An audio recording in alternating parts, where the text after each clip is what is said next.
All right, guys, here's your quick 5-10 minute podcast on the Songhai Empire. The dust doesn't settle on the kingdom of Mali before we get to the Songhai kingdom. And the Songhai pick up where the kingdom of Mali leaves off. And their rise to power happens under their great leader Sunni Ali. And under his leadership, Songhai becomes a massive imperial power that dominates much of West Africa. And the Songhai are able to do this because they control all the lush agricultural land and the mineral bases, the gold and the salt, and everything that Ghana and Mali had built before them. They also built a flat-bottom riverboat navy, and the warriors were mounted on horses. So we have a navy flotilla and an armed cavalry. So you're an enemy, you're working in your sugarcane crop, and here comes some guys on a boat, and a dude comes tearing off, riding a horse, carrying an iron sword, and all you have is like a garden hoe or a shovel. You just surrender. So their navy and their cavalry give them the ability to move throughout West Africa very quickly, so they can secure and increase their empire. Now, Songhai Ali, the expansionist warrior, will die in 1492, just as Christopher Columbus was discovering the Caribbean islands and the West Indies. Now, when Songhai Ali dies, his kingdom is turned over to this guy known as Askia Muhammad al-Turi. And Muhammad al-Turi creates a new Islamic dynasty. He wanted to compete, there's the bell, against Mansa Musa, I do believe. And he keeps up the expansion of the Songhai Empire, moving further up the Atlantic coast, deep into the Sahara Desert, and as far away as into modern-day Sudan. Just like Ghana, Muhammad al-Turi nurtured and took control of the ancient caravan routes, the camel routes, the trans-Sahara trade of gold and salt going back and forth across Africa. Now, unlike the previous king, Songhai Ali, however, Songhai Ali maintained his traditional worship of the African gods. But Muhammad al-Turi is a zealous Muslim.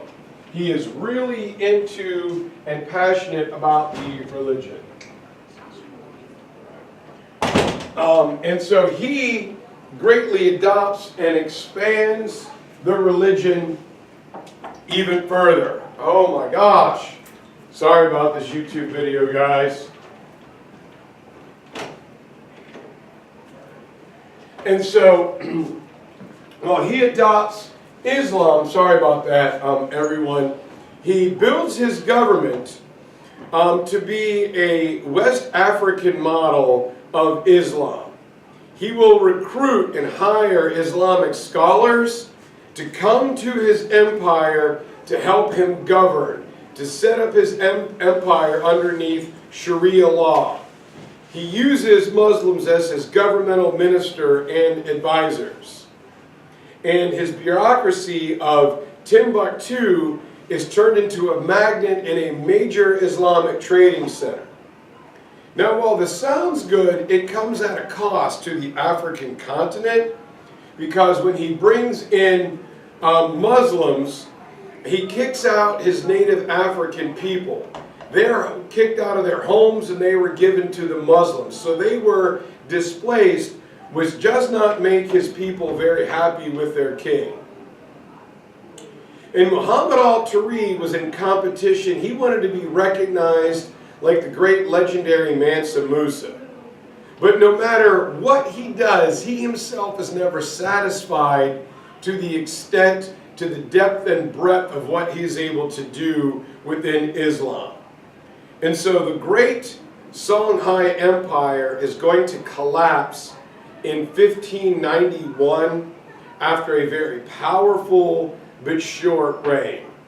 The Songhai will be defeated by Moroccans who come with the new technology of guns and gunpowder. So we're going to talk for a minute of the impact that Mansa Musa, Sunni Ali, and Muhammad al-Turi had on Islam. While Europe was in the depth of its dark ages, Africa was vibrant and growing and getting along just fine. However, the empires of Mansa Musa, Songhai Ali, and Muhammad al-Turi bring a lot of attention, especially European attention, to Africa. The amount of gold that was given away attracts the Europeans, who were starting to venture out into the world on their voyages of exploration. And they are all going to go to Africa for gold, but it is the slave trade that is going to quickly pick up as the Europeans began to change not only Africa's, but the entire world's economy. The relationship will eventually turn into imperialism and the colonialism of Africa, whereas the west coast down here will eventually be turned into the land will be named for the product you get from it. The Gold Coast, the Salt Coast, the Pepper Coast, the Ivory Coast is what is going to happen. The Ivory Coast, Gold Coast, Salt and Pepper Coast, this area of the world known as Senegambia. And unfortunately, the effects of this are still felt in Africa to this very day. Now, the first group to arrive are going to be the Portuguese. And there are some positive effects to the Europeans arriving in Africa. West Africa and Europe are now going to be reconnected to the global economy. And the Portuguese are going to introduce new crops from the Americas. Corn, potatoes, and beans, all of which are high in protein and grow very well in the North African climate. So there's going to be a population boom. With more people comes conflict as the people begin to compete for resources.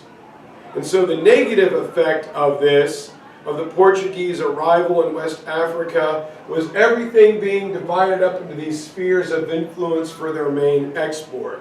But people begin to get angry with each other, they begin to compete for resources, they will fight each other, and they will eventually sell each other to the Portuguese on these old slave trading forts. Remind me on Monday to show you these pictures, and we will talk about the slave trade in Senegambia and on the Gold Coast. My voice is given out. Work on those paragraphs, guys. I'll see you on Monday. Melega out.